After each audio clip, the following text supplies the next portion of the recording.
Shalom, selamat pagi saudaraku yang diberkati oleh Tuhan Yesus Kristus.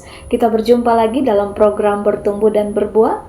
Sama-sama kita akan merenungkan kebenaran firman Tuhan, dan tema yang saya sampaikan di pagi ini buat saudara semua dengan tema masa penantian.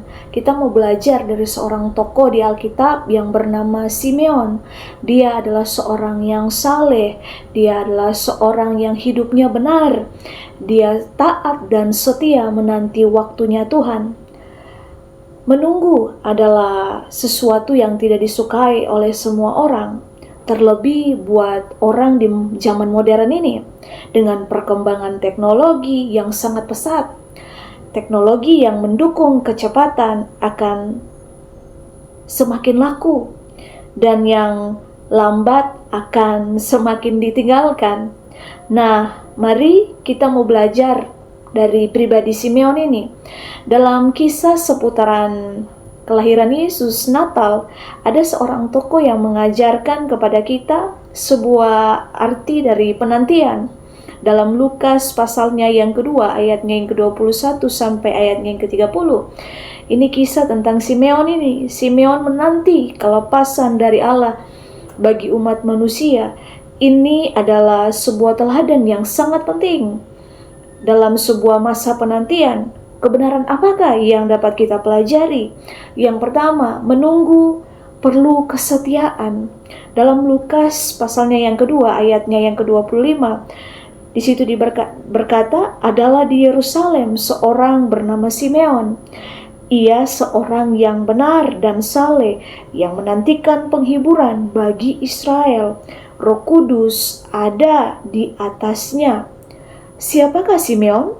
Dia adalah seorang yang benar, seorang yang saleh. Dia dipenuhi dengan Roh Kudus, dan seorang yang menantikan Mesias, kedatangan Mesias. Dalam Lukas pasalnya yang kedua, ayatnya yang ke-26, dan kepadanya telah dinyatakan oleh Roh Kudus bahwa ia tidak akan mati sebelum ia melihat Mesias, yaitu dia yang diurapi Tuhan. Kemungkinan Simeon ini menantikan kehadiran Mesias kurang lebih dari 30-40 tahun. Dalam kesetiaan Simeon, Roh Kudus menuntun Simeon untuk tetap menanti janji Allah, tetap percaya dengan kesetiaan. Kesetiaan adalah melakukan kehendak Allah menurut cara-caranya dengan segenap kekuatan kita oleh kuasa Roh demi kemuliaannya. Dan kesetiaan bukanlah setia dengan cara yang kita ingini, tetapi sesuai dengan kehendak Allah dan sesuai dengan tujuan Allah. Bagaimana dengan kesetiaan kita ketika kita ada di dalam sebuah keadaan yang seolah-olah tidak melihat penggenapan janji Allah? Apa yang Tuhan kerjakan sementara kita menanti dan mengikuti proses yang Tuhan tetapkan dalam setiap kehidupan kita, itu lebih penting daripada yang kita nantikan. Mari kita mau belajar taat setia untuk menanti waktunya Tuhan, dan jangan pernah khawatir akan kehilangan apa yang Tuhan agendakan atas kehidupan kita. Dan yang kedua, menunggu perlu dengan perspektif kekekalan. Dalam Lukas 2 ayatnya yang ke-28 sampai ayatnya yang ke-32, di situ firman berkata, ia menyambut anak itu dan menantangnya sambil memuji Allah, katanya, sekarang Tuhan, biarkanlah hambamu ini pergi dalam damai sejahtera sesuai dengan firman-Mu, sebab mataku telah melihat keselamatan yang daripadamu, yang telah Engkau sediakan di hadapan segala bangsa, yaitu terang yang menjadi pernyataan bagi bangsa-bangsa lain dan menjadi kemuliaan bagi umat-Mu. Kata pergi ini menggambarkan bahwa kehidupan Simeon dirancangkan untuk tujuan tertentu. Melihat Mesias menjadi puncak penantiannya, dan dia berdoa dan mengarahkan kepada kekekalan.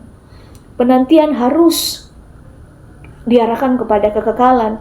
Karena itulah pengharapan terbesar orang yang percaya, penantian terhadap perspektif kekekalan akan membawa orang percaya untuk berani bertahan di dalam kesetiaan walaupun menghadapi tantangan kehidupan.